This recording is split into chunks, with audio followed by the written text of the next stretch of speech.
Have you ever really thought about how much science and, let's be honest, how much work goes into making sure our medicines are safe? Well, today, we're going to pull back the curtain on a process that's totally critical but often invisible. We're going inside the pharmaceutical factory to look at something called the Bioburden Test. It really all comes down to this one question. You see, before a product can even be sterilized, the people making it need to know exactly what they're dealing with.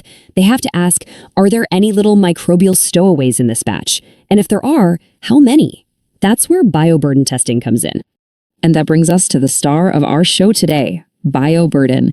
It sounds complicated, but it's really not. Put simply, it's the total number of living microorganisms. We're talking bacteria, fungi, all that stuff, hanging out on a sample.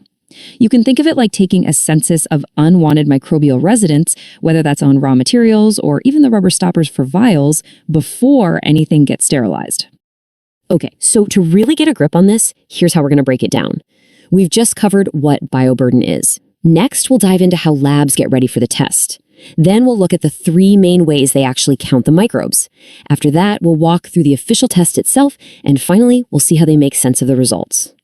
So let's get into the preparation. And let me tell you, before a single sample even gets looked at, there is a ton of prep work that has to happen. In science, your results are only as good as your setup, right? And when we're talking about patient safety, that foundation has to be absolutely rock solid. First things first, the environment has to be completely pristine. I mean, this test is done under conditions that are designed to prevent any outside germs from getting in. We are talking about a level of clean you'd see in a surgical theater.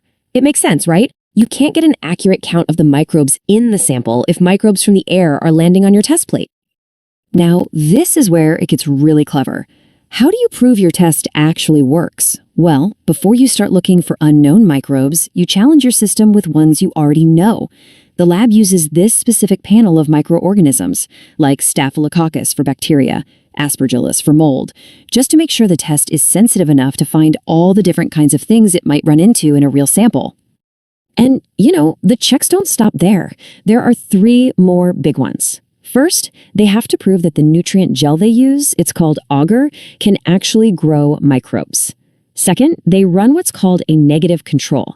They test the sterile liquid they use to dilute the sample, just to be positive that it's actually sterile. And third, and this is so important, they make sure the medicine itself doesn't kill off microbes, which would obviously give you a false low count. Okay, so with all that intense prep work and validation done, now we can finally move on to the actual counting. And there isn't just one way to do this. Labs pick the best method for whatever product they're testing. Let's take a look at the three big ones. So first up is what's called membrane filtration.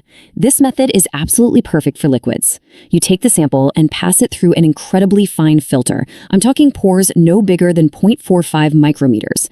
It basically acts like a tiny net, catching any and all microbes. Then you just take that filter paper, place it on the nutrient agar, and wait for any microbes you caught to grow into visible little spots.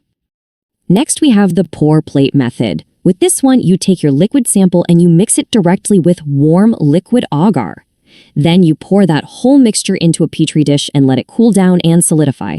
It's kind of like making a microbe-laced jello. It traps microbes both on the surface and inside the gel itself. And the third technique is the surface spread method. This one is pretty much exactly what it sounds like. You start with a petri dish that already has a solid layer of agar, and you just spread a very precise small amount of your sample evenly across the surface. Think of it like spreading butter on a piece of toast. Any microbes that are there will just grow right on the surface.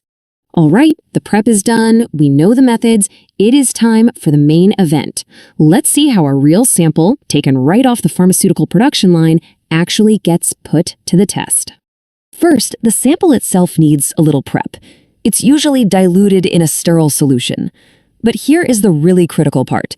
If the drug itself has antimicrobial properties, and a lot of them do, they have to add a special neutralizing agent. This basically turns off the drug's germ-killing power for a little while, just so you can get an honest count of any microbes that were there to begin with. So this is really the heart of the whole process. The sample gets prepared. It's then plated using one of those three methods we just talked about. Then the plates are popped into an incubator, which is basically a warm oven set between 30 and 35 degrees Celsius, and they're left there for 3 to 5 days. This gives any single microbe enough time to multiply into a visible dot, called a colony. And finally, a scientist sits down and counts every single one of those dots. So the plates have been incubated, all the little dots have been counted. But a raw number doesn't really mean anything without some context. This final part is all about turning that count into a clear, final verdict on safety. The unit of measurement here is something called a CFU, or colony forming unit. It's pretty simple. Each visible colony that grew on that plate is counted as one CFU. The big idea here is that each of those visible colonies started from just one single living microorganism in the original sample. Now, to make sure the results are accurate and to avoid any errors, say from one accidentally contaminated plate, the test is always done in duplicate.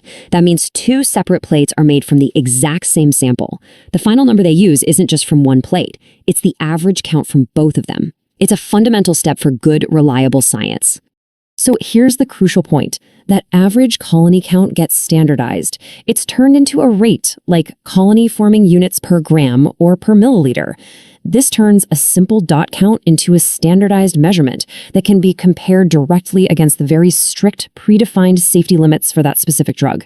And if the count goes over that limit, the entire batch is rejected, no questions asked, and a whole investigation kicks off to find the source of the contamination. It is a critical stopgate for patient safety. And really, that's the whole story. This entire painstaking process, from the sterile setup to the final CFU calculation, is an unseen but absolutely essential guardian of our health.